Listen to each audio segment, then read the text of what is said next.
Sharks, it's Miss Amanda from the library. This week we're learning about the great American leader, Martin Luther King Jr. Today we're going to read a book about his childhood. I hope you guys like it. It's called When Martin Luther King Jr. Wore Roller Skates.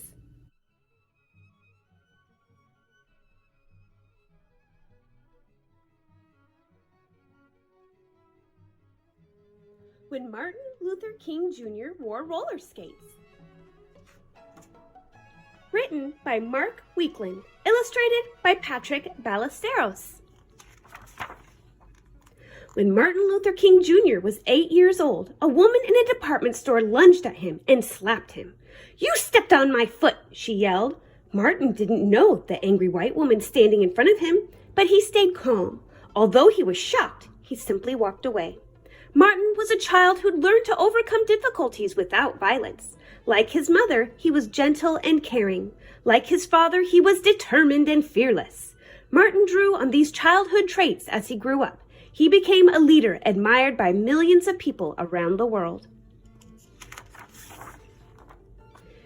It was January 15, 1929. In the hallway outside his bedroom, Martin Luther King Jr. nervously paced. His family called him Daddy King. Inside the bedroom, his wife was giving birth.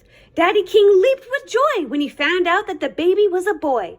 No one knew then that the small child would become a great man.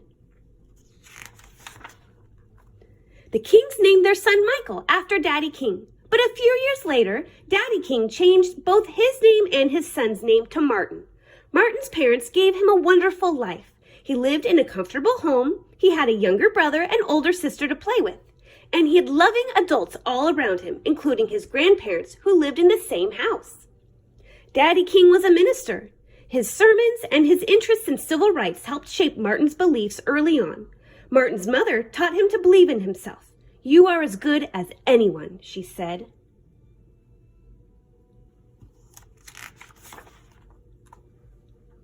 In Martin's family, church was an important part of life. Once his father hosted a guest speaker from Virginia. The man talked to folks about joining the church. Martin's sister was the first one to sign up. Saw her joining. Little Martin decided to join too. "You're only 5 years old," said the preacher. "I'm not going to let my sister get ahead of me," Martin said. "I'm joining next." Martin's family lived in a 12-room house on Auburn Avenue in Atlanta, Georgia. The house was the center of Martin's universe. In the backyard, he played with kids from the neighborhood. He roller skated and biked up and down Auburn Avenue with his friends. At school, Martin got along with the other children, but there was a school bully. When the bully hit him, Martin refused to fight back. He knew violence was not the answer.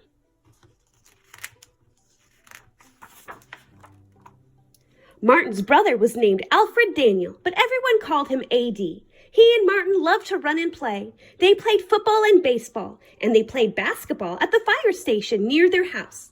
Because of racial segregation, no black men or women worked there, but at the station, kids of different races all played together.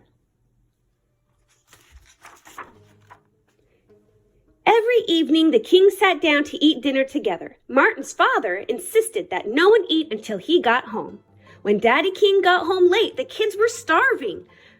But still, they couldn't eat. First, they had to recite a Bible verse. The boys were smart. The verse they often picked was just 2 words. Jesus wept. "It's the shortest verse in the Bible," said Martin with a grin. Martin often played with a boy from the neighborhood. It didn't matter to Martin that the boy was white. The two of them were good friends. One day, the boy's father told his son that he could no longer play with Martin. Martin did not understand why the boys couldn't be friends. "Why?" he asked Daddy King. "Why did his father say we can't play together?" Martin's parents talked to him about race and segregation. They told him that black people were often treated terribly. Martin was shocked. He decided he should hate white people. "You should not hate the white man. It's your duty as a Christian to love him," said his parents. Martin had a hard time understanding this. "How can I love a race of people who hate me and who are responsible for breaking me up with one of my best childhood friends?" he asked. "You must try," said his mother. "One day, I'll change things," said Martin. One day I'm going to turn this world upside down. Martin was determined. He felt angry when he experienced discrimination because of the color of his skin. When he was 14 years old, Martin traveled on a bus with a teacher to a speech contest. On the way home, Martin and his teacher were forced out of their seats so whites could take them. It was a 90-mile, 145-kilometer trip. Martin and his teacher stood for 3 hours on that ride home. Martin later said, "It was the angriest I have ever been in my life." Martin was very smart. He skipped right over the 9th and 11th grades.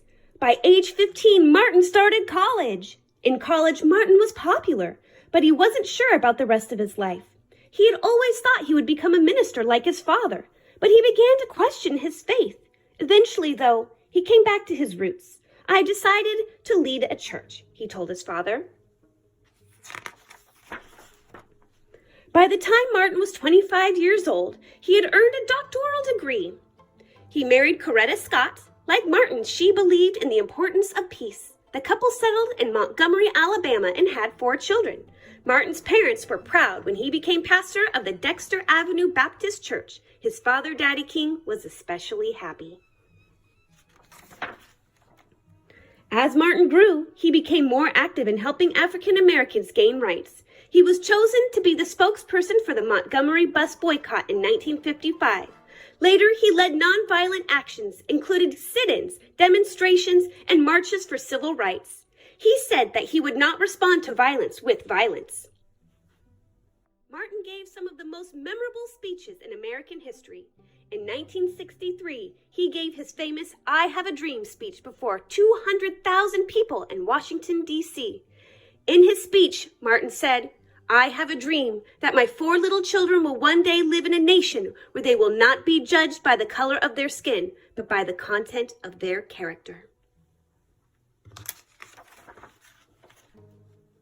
Afterward, throughout his life, Martin Luther King Jr. fought peacefully for civil rights. He also focused on helping the poor and on world peace.